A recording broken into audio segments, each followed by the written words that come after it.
د کال 2023 په د اخره کې زما دا یو اهم خبره واوره چې 2015 کال د خیسته جوړ شي او ته خوشاله یې.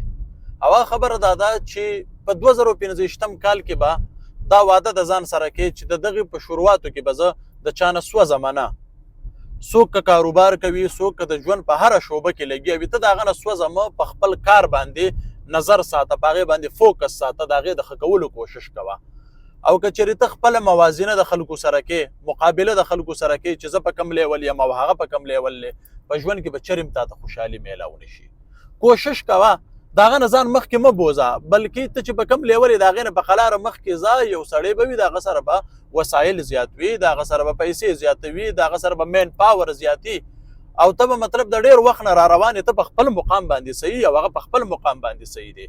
د دې مثال داسې دی که تاسو وګورئ همیشه د پاره پړانګ یا هزمرې په ځنګل کې اوسئ د مرۍ نه نیولي او سټ ته یې ختلي. تاسو په دې خبره پوهېږئ ولې؟ او که چېرې تاسو وګورئ د اوسۍ سپیډ ډېر زیات سیوا دی، د ازمري نه، همدغه رنګې د پړانګ نه، د ببرشیر نه، د دې ټولو نه هغه سپیډ سیوا دی، خو همیشه د پاره راغورځولي او خپل ښکار یې جوړي. ښکار یې ځکه جوړي چې کله دوی په منډه باندې وي، دا اوسۍ منډه وهي د ازمري نه دی، بار بار شاته ګوري، دی ګوري چې ازمري په کم ځای کې را روان دی، دې سره د سپیډ کمیږي. خپل سپیډ مه کموئ، د خلکو په خبرو کې مه راځئ چې دی په کم لیول دی او زه په کم لیول باندې یم. که چېرې ته موازینه کې نو ته به همیشه دپاره ته به د دې دنیا نه لاړ شي، خو ته به کله هم موړ لاړ نه شې، سترګې به دې هر کله وږې وي، هر کله به په منډو ترړو باندې. بس ته چې په کم مقام باندې الله تعالی ته د کمال پیدا کړي، په دغه باندې شکر وباسه او د مخکې تلو کوشش کوه، د بل چا د راغورځېدو کوشش مه کوه. که یو سړی کامیابیږي زړه دې لږ کنټرول ساته چې معدې ته دې نه کوزیږي، انشاءالله چې الله تعالی به تعالی کامیابي درکړي. دا بغض، دا کینه ختم کا، د هر چا سره په مینه محبت باندې میلاویږه. ته ګوره چې الله تعالی په دې اخلاص تا د کم ځای نه کم ځای ته رسوي. مقابله به د خلکو سره نه کې، خپله موازینه مه کوه د خلکو سره. ما مخکې ویلي دي که ته د ټول پاکستان د ټولو نه دولت ترین او امیر ترین انسان جوړ شي او تا خپل موازینه د بل ملک سړي سره وکړه، ظاهره خبره ده چې هغه سره به پیسې ستانه سیوي، ته بیا غریب پاتې شوې، بیا دې ځان له ټینشن جوړ کړلو. او دا بغض او کینه واحد داسې بیماري ده چې دا د چا د وجې نه چاته لږي نه، په دې خبره باندې ځان پوه کړه.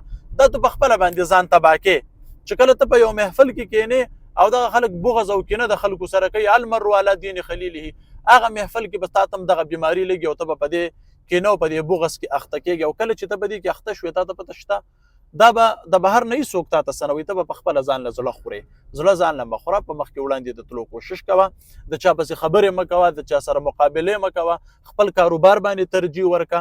دغه کم سیټ اپ کې چې ته لګیا یې، الله تعالی دا په مخکې وړاندې بوځي، خو دا چې ته بغض نه کې، ته حسد نه کې او ته مخلصه وې او د الله تعالی په لار کې ته د هغې نه ورکړه ورکوه. چې همیشه دپاره کوشش کوه چې صدقات کې، ته خیرات کې، یو چا ته دې خیر رسي. او که په جب باندې د لړم کېنولې وي او صرف په دې کې پروت یې چې زه تباه شوم او برباد شوم، پلان کې هغه ځای ته لاړ او زه په دې لیول یم، به خانه په دې باندې نه کېږي. د خپل ځان خیال ساته، په خپل ځان باندې فوکس ساته، دنیا که بره خېجي او که ښکته ځي د هغې سره ته کار مه ساته، په خپله لاره باندې نظر ساته، په خپل فیلډ، په خپله شعبه باندې نظر ساته.